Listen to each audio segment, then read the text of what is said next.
Quand j'étais au gouvernement comme chef de la coalition d'alors, chef du gouvernement, je n'étais pas un homme de discours, j'étais un homme d'action. Vous savez, notre pays et notre peuple ont un retard presque séculaire, sinon plus, sur le plan du développement, sur le plan de l'économie, sur le plan même de la gestion, sur le plan politique et institutionnel. Ce n'est pas lors d'un mandat qu'on atteint le plein emploi, ou si vous voulez, qu'on peut réaliser toutes les attentes du peuple.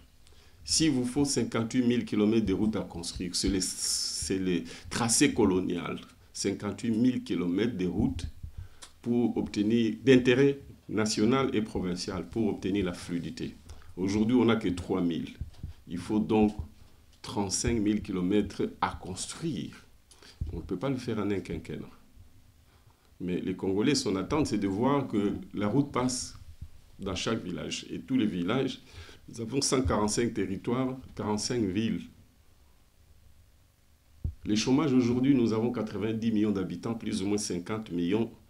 C'est la population active, donc encline à travailler, à l'âge de travailler. Mais malheureusement, il n'y a que 10 millions en moyenne. Et les statistiques sont discutables parce qu'on n'a pas d'instrument fiable à ces propos. C'est l'ordre de grandeur. 10 millions, c'est-à-dire plus ou moins 20%.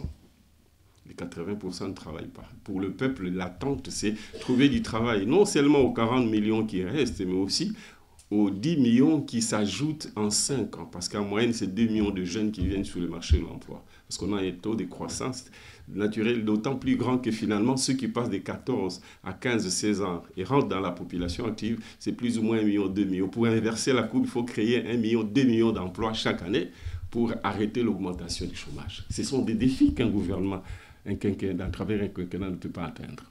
Qu'est-ce que je veux dire? Moi, j'ai réalisé plus ou moins les 80% des objectifs qui auront été le mien parce que j'étais un gouvernement des missions. Mais c'est largement en deçà des attentes. Que le peuple apprécie en disant « ce n'est pas grand-chose », je comprendrais, mais qu'un intellectuel qui sait quels sont les objectifs, c'est par rapport aux objectifs qu'on évalue les résultats et par rapport au temps qui vous est imparti et aux moyens à votre disposition. Vous connaissez le budget de votre pays? Je présume que non. Et donc, j'ai obtenu l'annulation de la dette. Pendant tout mon quinquennat, il y a eu stabilité de la monnaie. C'est 4 milliards. Pardon?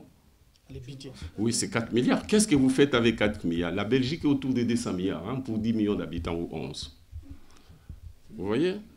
Je sais qu'il y a des candidats déjà présents qui vous ont promis un budget de 100 milliards de dollars. Je me pose la question.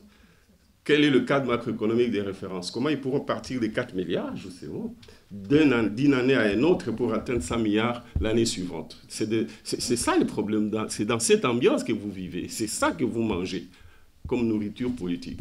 Et donc, j'ai dit, je n'ai pas eu un discours mielleux parce que je n'en avais pas eu. J'étais plutôt dans l'action. Et après, j'ai changé d'attitude. D'ailleurs, mes tribunes ne portent que sur la critique par rapport à cette gouvernance, on sait qu'elle est sortie de la ligne.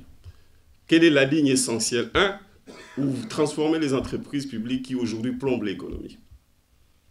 Ouvrir les pays à la société financière internationale, c'était un préalable, y compris pour qu'on obtienne l'annulation de la dette. Mais aussi qu'on ait des appuis budgétaires, des appuis à la balance des paiements. Quelles sont nos ressources en termes de devises en moyenne par année? Presque rien. Donc, pour un pays qui consomme ce qu'il ne produit pas, il produit ce qu'il ne consomme pas, donc on est tributaire de la conjoncture internationale. Pour cela, pour se sécuriser, on a besoin de travailler avec les systèmes à travers les FMI et la Banque mondiale, et pour des réformes, et pour les soutiens nécessaires quand on a respecté les réformes. C'est grâce à cette vision-là, et que je voudrais voir s'implanter dans notre pays, l'ouverture sur les restes du monde en général, mais en particulier sur la communauté financière internationale, c'est grâce à ça que j'ai réussi, je le dis avec fierté. Et j'ai toujours demandé un débat à ces propos, chiffre contre chiffre, pour montrer qu'est-ce que j'ai trouvé, qu'est-ce que j'ai fait et qu'est-ce que j'ai laissé par conséquent, les autres qu'est-ce qu'ils ont trouvé et qu'est-ce qu'ils ont laissé.